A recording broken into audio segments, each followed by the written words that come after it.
దేవుని నామానికి మహిమ కలిగినాక సమయం పాస్టర్ గారి వందనాలు. మందిరం గురించి చెప్పాలంటే 45 ఏళ్ళ చరిత్ర. సరే, ఏది ఏమైనప్పటికీ దేవుని నామానికే మహిమ కలిగినాక నేను ఆ మందిరంలో నా ఫ్రూటీ అంత ఉన్నప్పటి నుంచి వెళ్ళాను. నా 10th క్లాస్ అప్పుడు మేము పాస్టర్ గారు ఇల్లు కట్టాం. నాకు బాగా గుర్తు. ఎందుకంటే నేను 10th class exam, public exam రాసేటప్పుడు రాయడానికి వెళ్ళే ముందు అప్పుడు మధ్యాహ్నం ఎగ్జామ్ 2 నుంచి 5 వరకు ఎగ్జామ్.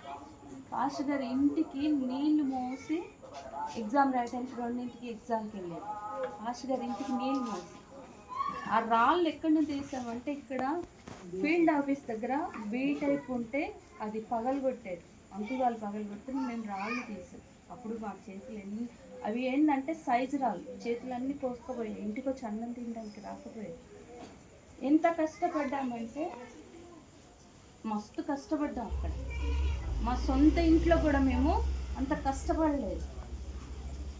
కానీ దేవుని మందిరంలో మేము కష్టపడిన కష్టాన్ని బట్టి దేవుడు మాకు మంచి జీవితాలు, మాతో పాటు యవనస్తులు 45 మంది ఉన్నారు. అందరినీ దేవుడు ఉన్నతమైన స్థాయిలో ఉంచాడు. అది దేవునికి మహిమ. ఎందుకంటే దేవుడు ఎవరిని వదిలిపెట్టాడు. ఎవరికి తగ్గిన ప్రతిఫలం ప్రతి వానికి ఇవ్వటానికి ఆయన దగ్గర జీతం ఉంది. కాబట్టి దేవుడు ప్రతి ఒక్కరిని ఆశీర్వదించాడు. అందరూ ఉన్నతమైన స్థాయిలో ఉన్నారు. మందిరంలో శనివారం వస్తే మాకు ఫాస్టింగ్ ప్రేయర్. ఉదయం 8ంటికి కాలేజ్కి వెళ్ళి ఆఫ్టర్నూన్ వచ్చి మధ్యాహ్నం 1ంటికి వచ్చి మందిరంలో దగ్గరే దిగి అక్కడే ప్రార్థన చేసుకొని సాయంత్రం పిల్లల కోసం, సండే స్కూల్ పిల్లల కోసం విజిటింగ్కి వెళ్ళేవాళ్ళం. రాత్రి 9ంటికి ఇంటికి వెళ్ళేవాళ్ళం. ఈ టైం దాకా బయట ఉంటుంది. ఇంట్లో వాళ్ళు కూడా కొట్టిన దెబ్బలు తిన్న రోజులు చాలా ఉన్నాయి. నేను ఒక్కదాన్నే కాదు, నాతో పాటు సులోచన ఉంది, రాణి ఉంది, హరిబాబు ఉన్నాడు, చాలామంది పిల్లలు ఉన్నారు. కష్టం చేసాం మేము అక్కడ. పుట్టలు రాజు చెప్పాడు కదా, ఇంత పెద్ద పెద్ద పుట్టలు, అందులో 9 అడుగులు పాములు అన్నీ. వీళ్ళు వెంటబడి చంపేవాళ్ళు. ఒకరోజు ఏం చేశారంటే చంపి అక్కడ పనస చెట్టు ఉంది కదా పాస్టర్ గారు ఇక్కడ, ఆ పనస చెట్టు మీద తేలా వేశారు. అది మామూలుగా చూస్తే ఏమో పామే బ్రతికే ఉంది అనుకుంటారు. అట్లా పెట్టి ఆడుకున్న రోజులు ఉన్నాయి. అక్కడ ఉన్న అనుభవాలు చాలా ప్రత్యేకం. అమ్మాయిలు మాత్రమే ఇంట్లో పడుకునేది, అబ్బాయిలు అందరూ పోయి చర్చిలో పడుకునేవాళ్ళు. అసలు ఎంత అల్లరి చేసేవాళ్ళు వాళ్ళు.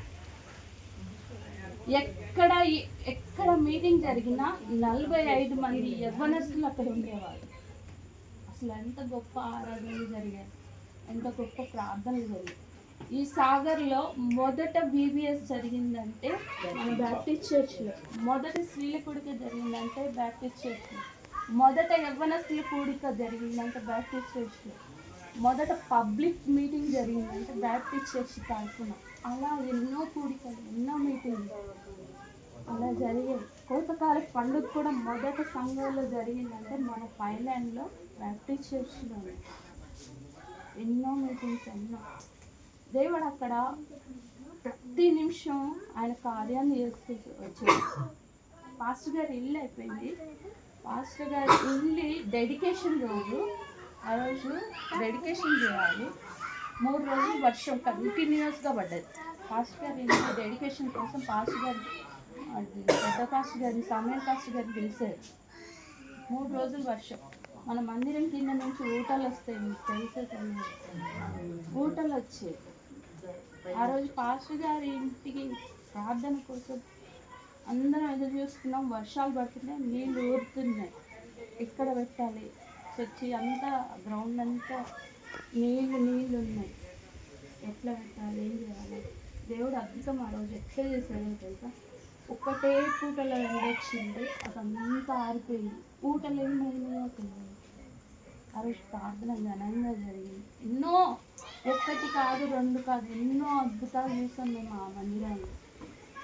అందుకే దాని మీద మమకారం ఎక్కువ. ఎప్పుడు దానికోసం ప్రార్థన చేసుకుంటాం ఎక్కువ. అందులో ఉండటానికి ఆరాటపడుతున్నాం. ఎందుకంటే దాన్ని మేము కష్టపడ్డాం, మేము పని చేసాం, అందుకే దాని మీద ఆరాటం. సొంత పుట్టింటికి వెళ్ళినప్పుడు ఒక స్త్రీ ఎంతగా ఆరాటపడుతూ ఆనందపడుతూ ఉంటుందో, మేము మా బాప్టిస్ట్ చర్చ్కి వెళ్ళాలంటే అంత ఆరాటపడతాం, అంత ఆకృష్టపడతాం.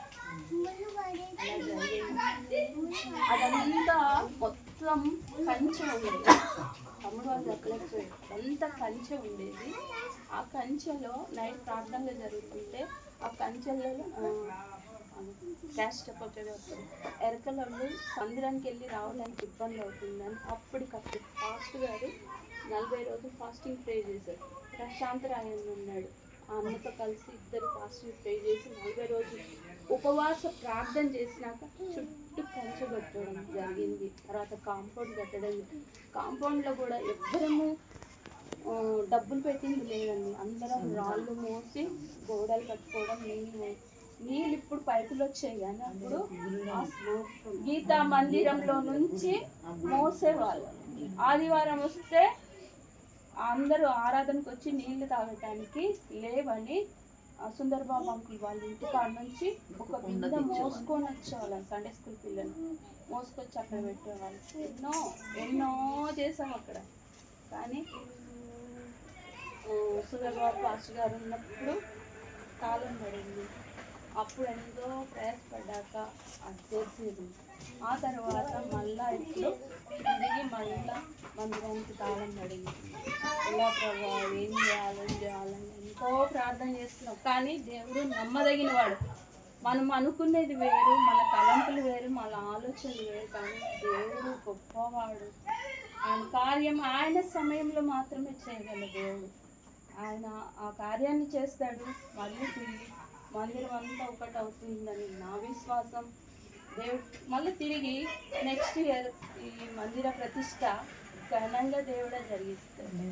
తమ్ముడు అన్నట్లు సాగరు ఒకప్పుడు టాప్లో ఉన్నది, మళ్ళీ తిరిగి మునుపటి పూర్వ వైభవాన్ని దేవుడు మళ్ళీ అనుగ్రహిస్తాడు. తప్పకుండా మనమందరం ప్రార్థన చేద్దాం. ఈ సమయం ఇచ్చిన పాస్టర్ గారికి వందనాలు. ఎంతోమంది సేవకులు వస్తుంటారు పోతుంటారు, కానీ మన విశ్వాసాన్ని మనం దిగజారకూడదు. నానాటికి అభివృద్ధి చెందాలి తప్ప దిగజారకూడదు. ఆత్మీయతలో ముందుకు సాగే వాళ్ళంగా ఉండాలి. అట్టి కృప ప్రభు మనందరికీ అనుగ్రహించుగాక. ఆమేన్.